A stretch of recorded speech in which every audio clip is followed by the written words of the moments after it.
Hi guys, welcome back to Soro TV. I'm Lord Bata, your usual host. So we're continuing with the steps for retirement planning. The previous episode we talked about your planning for your retirement goals and also assessing your current financial position. Is it going to be able to sustain you post retirement? You need to assess that. You need to plan now for your financial goals post retirement so that you can actually have the assets in place. Calculate your net worth. Those are very important stuff that you need to check. Or okay, how is my net worth looking, etc. So we're going to be now talking about the next one is evaluating your retirement risks. It's very important to check what that means. What that basically means is that there are going to be risks in place that you have to consider that will affect your retirement income. Let's say you have a pension with your employer, or you have some sort of plan in how you're going to get your income post-retirement. There will be risks such as inflation that will actually erode your purchasing power. What does that mean? It means that inflation might actually reduce the value of our currency, and also now that means the prices will be too high. Anything can really affect our currency to an extent that you are not able to sustain yourself the same way that you would have sustained yourself before retirement. So also remember, I will remind you again that your current income will not be the same amount as your pension. It will be way less. So you need to really consider making sure that you have different streams of income so that you can cushion the current lifestyle that you actually have, and make sure you still maintain it even better, because obviously maybe your goals are really nice goals of traveling every other year or living in the country home, etc. So it's very important to have this conversation with people who are also holding your pension on the effects and how the future looks for Botswana economy and what are they doing about it to protect your investments. Those are the conversations you need to have with your pension holders. All right.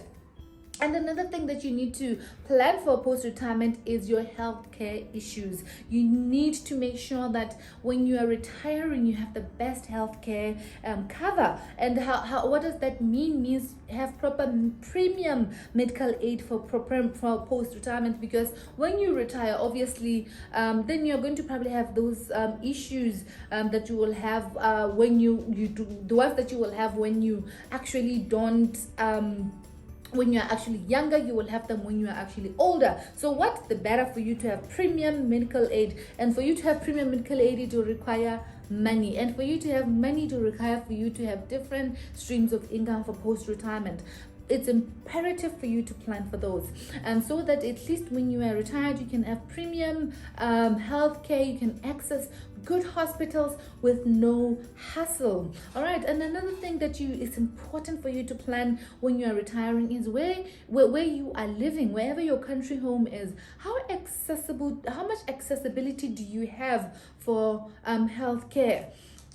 To healthcare, basically, are the hospitals good hospitals nearby? Are your doctors nearby? So you need to plan that very strategically. If you are planning to be your country home to be very far from the city, it could be quite risky, as if you need healthcare in your elder age and you are too far from it and you are paying for premium medical aid, then it doesn't become very useful for you. So plan that strategically, that at least you need to be able to be near healthcare. You need to be near where you can be easily picked if you need to be picked on emergency, right? So those are the things that I would like you to think about and make sure that you plan for them. Most of the things that you will need to maintain a very lovely lifestyle, the kind of food you love, your blueberries, because you'll need to change your diet, or you need to maintain a lovely diet, or have your champagne, or whatever that you'd love post-retirement.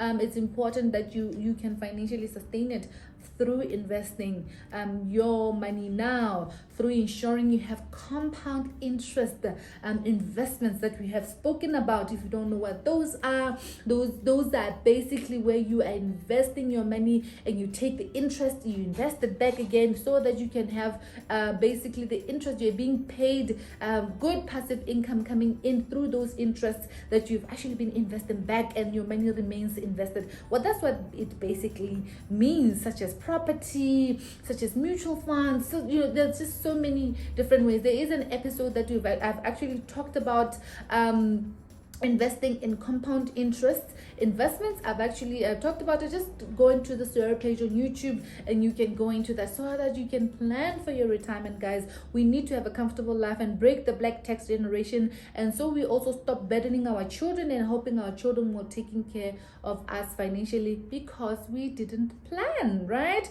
I wish you all the best in everything we do. You do. If you're in Botswana, please keep warm. If you're at this side of the hemisphere, keep warm because it is winter time. Let's take better care of ourselves and stay home and keep safe.